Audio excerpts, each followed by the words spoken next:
Salut à tous, alors aujourd'hui je vous fais enfin la vidéo sur mon chat Lulia. Ça va pas être une vidéo où je vais aller vous la chercher, je vais vous la montrer dans tous les sens et tout, parce qu'en plus je la vois en face, elle dort mais tranquillement, elle se trouve partout et tout. Ça risque de faire du bruit dehors mais il fait trop beau aujourd'hui donc j'ai laissé ouvert la fenêtre, on fera avec. Du coup pourquoi je vous fais cette vidéo si c'est pas pour vous la montrer en long, en large et en travers, c'est tout simplement pour vous expliquer un petit peu ma démarche. Puisque je ne l'ai pas prise via Le Bon Coin ou peu importe, j'ai adopté en fait ce chat à la SPA. Alors je l'ai adopté le 21 octobre dernier, sachant que j'étais toujours en résidé-étape, et c'est là aussi que je voulais préciser un petit truc, c'est qu'en résidé-étape, comme dans d'autres résidences, on vous dit que vous n'avez pas le droit d'avoir un animal de compagnie chez vous. Sauf qu'ils n'ont pas le droit de vous interdire d'avoir un animal chez vous. J'avais croisé en fait mon ancien voisin, qui est mon nouveau voisin du dessus, d'ailleurs on n'arrête pas de se suivre, j'avais vu qu'il avait eu un petit chat et du coup je lui avais demandé par rapport à ça. Il m'a dit qu'il avait fait des recherches et que en fait aucune résidence n'a le droit de vous interdire un animal de compagnie du moment où il ne dégrade pas les lieux, et étant donné qu'à la résidé-étape il n'y a pas de meubles en bois, pas de tapisserie, voilà, il y a juste un rideau à la limite. Bon, il n'y avait pas de détérioration possible et le rideau c'était juste un voilage, donc au pire des cas on en rachète un avant de partir et puis basta quoi. Donc voilà, je me suis pas trop posé de questions ensuite, j'avais déjà un petit peu regardé sur les sites de la SPA puisque pour moi c'était une évidence. C'était une évidence, comme je disais, je voulais adopter un chat, je voulais pas acheter un chat sur Le Bon Coin ou un autre site comme ça, parce que même s'il y a des gens honnêtes, en un sens ça favorise un petit peu le commerce d'animaux, la traite d'animaux, et je suis contre ça, donc je voulais pas participer à tout ce système, et je voulais pas... Un animal c'est pas non plus un objet, c'est pas un bien, c'est pas je veux un persan alors je vais aller acheter un persan. Enfin voilà, il y avait tout ce côté là qui me posait aussi un petit problème. Et puis en plus dans ma famille on a l'habitude du coup d'adopter des animaux, que ce soit Septembre pour mes parents ou du coup Pompon, le chat de mon grand-père qu'on était allé chercher aussi à la SPA. Donc voilà, donc j'avais regardé en Seine-et-Marne, sauf que comme je ne suis pas véhiculée ça allait être très compliqué pour moi de m'y rendre, donc je me suis rabattue sur du coup la SPA de Gennevilliers, qui était beaucoup plus simple pour mon transport en commun, même si ça prend un temps de dingue, au moins je pouvais y aller en RER, etc. etc. Donc sur le site j'avais repéré du coup quelques chats, et je voulais en plus d'adopter un chat faire un sauvetage. En fait les chats en sauvetage sont des chats qui sont mis à part parce que ou ils sont malades, ou ils ont vécu quelque chose de traumatisant, enfin voilà, tout ce genre de chats, pas juste des chats abandonnés ou juste des chats nés comme ça, ramassés dehors ou autre. C'est vraiment encore quelque chose de plus spécial. Donc j'en avais repéré un qui était tout jeune, je crois que c'était Anatole son nom. J'avais flashé sur sa bouille, il était tout blanc avec des petites taches, enfin bon il était trop chou. Et donc je me rends là-bas, je demande si je peux la voir, donc il m'emmène du coup dans la salle avec tous les chats en sauvetage. Et c'est ça vraiment la partie la plus dure quand vous allez à la SPA, c'est vous allez être mis de toute façon avec tous les animaux, donc vraiment faut avoir le... Voilà, faut que vous vous armiez un petit peu parce que ça peut être un petit peu dur pour ça. Et donc là-bas on demande du coup quand même des informations sur votre lieu d'habitation, et comme j'y vais dans un 16 mètres carrés, c'est même pas un 17 mètres carrés, un 16 mètres carrés, on m'a dit que ça pouvait être un petit peu difficile, pas forcément pour le chat parce que le chat après lui fait sa vie, mais pour moi d'avoir un jeune chat qui court un peu partout, etc. etc. Moi ça me posait pas problème du tout, puisque chez mes parents Suki elle est complètement pétée, elle saute dans tous les sens et tout, enfin bon j'ai l'habitude, mais on a quand même beaucoup insisté sur ce point là, donc je me suis dit ok je vais me rabattre sur un autre chat. Ça c'est aussi un point qui peut être un petit peu pénible dans ce sens, c'est que on essaie un peu, je dirais pas de vous culpabiliser, mais on vous fait aussi comprendre par un autre biais que c'est pas le supermarché et que vous n'allez pas forcément avoir le chat que vous voulez, le chien que vous voulez, etc. etc. Et ça je trouve ça un petit peu dommage par contre. Bon, les personnes là-bas étaient géniales, hein, pas de soucis là-dessus, mais je sentais vraiment qu'on me poussait vers autre chose. Donc peu importe, je regardais les autres chats, il y en avait plein qui étaient super beaux. Et je regardais pas leur âge non plus parce que ça c'était pas quelque chose qui m'importait, peu importe l'âge du chat, je m'en fichais. Et donc l'éleveuse, enfin c'est pas une éleveuse, c'était une bénévole, m'avait tourné vers un chat, c'était José, qui était un peu craintif. Elle s'inquiétait pour lui en fait parce que dans l'environnement il était un peu mal avec les autres chats et tout. Et c'est vrai qu'il me faisait quand même un peu de peine. C'était un beau gros chat gris, un bon gros matou. Il était vraiment adorable, mais c'est vrai que quand je m'approchais de lui il était vraiment très craintif, et moi j'avais peur que comme je m'absente au minimum 10 heures dans la journée, si vraiment je fais rien après le boulot, j'avais peur du coup qu'on puisse pas créer des liens assez forts, et que pendant très longtemps ce chat allait se sentir mal peut-être chez moi, se sentir peut-être un peu trop seul. Et je sais pas, que quand moi je rentre le soir on n'arrive pas à connecter et qu'il ait vraiment trop peur de moi encore et que ça dure vraiment trop longtemps, et j'avais pas envie de le rendre malheureux. Je pense que ce chat il aurait été vraiment plus ravi dans un pavillon ou un appartement où il y a des enfants, ce genre de choses, pour que vraiment il ait un cocon, voilà, qui puisse tisser des liens sociaux, et donc c'était pas un chat qui pouvait me correspondre.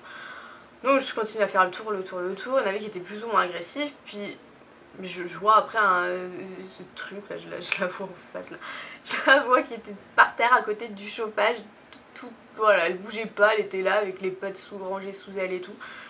Et bon, Lulia, je vous mets une photo, c'était un chat noir, et j'adore les chats noirs en fait. Enfin, elle a le pelage un peu brun, ça dépend, brun foncé, noir. Et je la voyais qui bougeait pas et tout, et du coup je me renseigne sur ce chat, etc. Je vais la voir, et puis là elle me donne un grand coup de griffe, je pissais le sang. Mais c'était pas grave, je me suis dit que j'allais la prendre elle du coup, parce que c'était un chat qui avait l'air d'avoir quand même un peu de caractère. Elle était vraiment à part des autres et tout, donc je me suis dit toute seule, voilà, ça allait pas lui poser de problème d'être toute seule chez moi.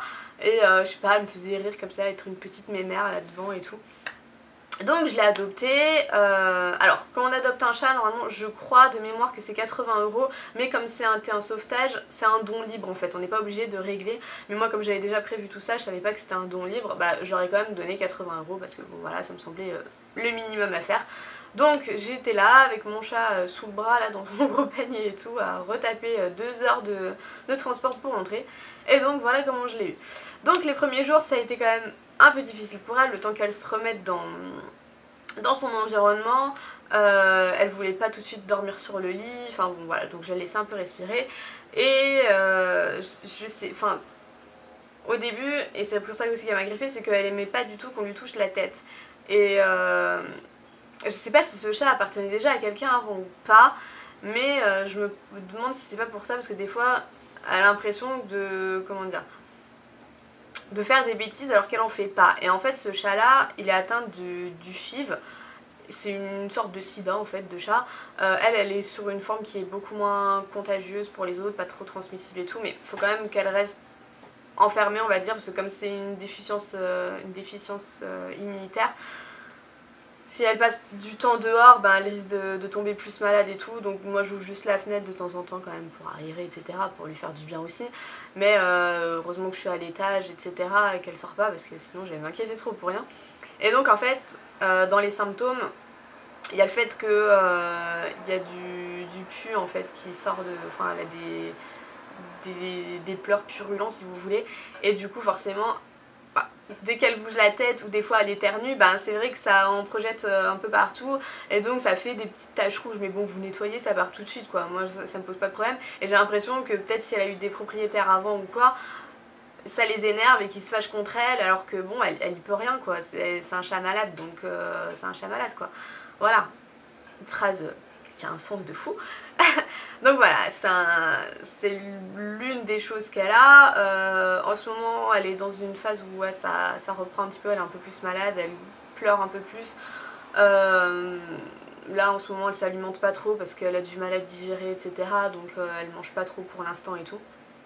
Mais bon, ce genre de chat là, ça peut mourir plus jeune qu'un chat normal, mais pas forcément. Là à l'heure actuelle elle a 9 ans. Mais elle se porte très bien, il n'y a pas de souci. Ma mère elle s'inquiétait un peu au début parce qu'en fait il lui manque une dent, mais ça fait aussi partie des symptômes de la maladie. En fait ils ont des gingivites il me semble, donc je pense que ben, elle a dû perdre une dent à cause de ça. Mais bon ça l'empêche pas non plus de vivre normalement, donc voilà. C'est un chat normal en fait, qui a juste du coup des petites périodes où elle est un peu plus malade, mais bon bref. Donc voilà, des fois c'est vrai que, bon maintenant moi je peux lui toucher la tête, y a pas de problème, parce que c'est bon, maintenant voilà, tout va bien, ça fait des mois que je l'ai, donc pas de soucis. Mais c'est vrai que les inconnus, elle va avoir du mal, enfin elle se laisse caresser, ça y a pas de problème, mais dès qu'on veut s'approcher de la tête, ça, elle aime pas, et j'ai beau le dire, la première fois que ma mère l'a vue, je lui ai dit tu peux la caresser et tout, mais touche-lui pas la tête, elle aime pas ça. Elle a quand même tenu à lui toucher la tête et ça a pas manqué, elle l'a griffé, donc voilà, c'est vraiment quelque chose qu'elle supporte pas, et c'est comme ça, il faut vraiment qu'elle apprenne à connaître avant ou autre. Par contre ce chat n'est pas du tout peureux et ça m'a un peu, je sais pas, ça m'a surprise. Peut-être que c'est à cause du coup de tout ce qu'elle a traversé, peut-être qu'à la SPA vu que ça faisait du bruit tout le temps, les chiens aboient tout le temps, donc c'est vrai que c'est un peu anxiogène pour certains animaux. Mais elle a été relativement calme et du coup c'est vrai qu'à chaque fois que je passe l'aspirateur, elle a pas peur, elle se cache pas sous le lit. Voilà, j'ai pas à m'inquiéter de savoir où est-ce qu'elle est ou autre. Je peux faire ma vie, y a pas de problème, elle s'en fiche. Et ça c'est vraiment bien, c'est pas un chat c'est pas un chat qui réclame trop, elle est pas câline dans le sens où elle va pas se mettre sur vous ou quoi, mais elle va quand même aller jusqu'à vous pour pouvoir se faire gratter de temps en temps, surtout quand on est au lit, enfin elle vient souvent et tout, donc voilà. Des fois elle me fait des massages aussi. C'est si je me lève pas tout de suite pour aller au boulot, si je suis sur le ventre, des fois elle me grimpe sur le dos et puis elle fait, voilà, elle poupoune comme ça là, donc c'est rigolo, des fois ça m'amuse. Donc voilà, c'est vraiment un chat tout ce qu'il y a de plus adorable et je vous enjoins fortement si vous pensez à adopter un chat de passer par des SPA, de pas forcément passer par le Bon Coin. Oui, ça peut être triste, il y a des chats sur le Bon Coin, enfin des gens sur le Bon Coin, après ils vont se dire oui, si vous les prenez pas je vais les noyer et tout, mais ces personnes là au lieu de noyer les chats ils n'ont qu'à les apporter au SPA et comme ça voilà, c'est vraiment un cycle et voilà, enfin bref, pensez vraiment à tout ce qui est refuge, etc. Et vous tournez pas, à moins que vous vouliez vraiment un animal de race pour X ou Y raison, parce que ça se comprend tout à fait. J'ai une amie qui voulait absolument un sphinx.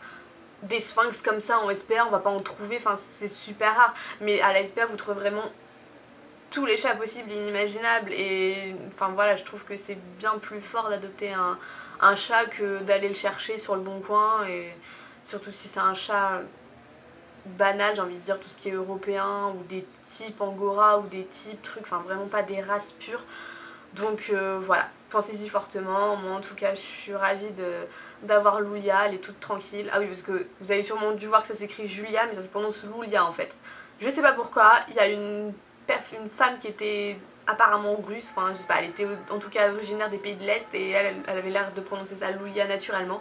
Donc bon, voilà, j'ai gardé Lulia plutôt que Julia, je trouvais ça beaucoup plus original.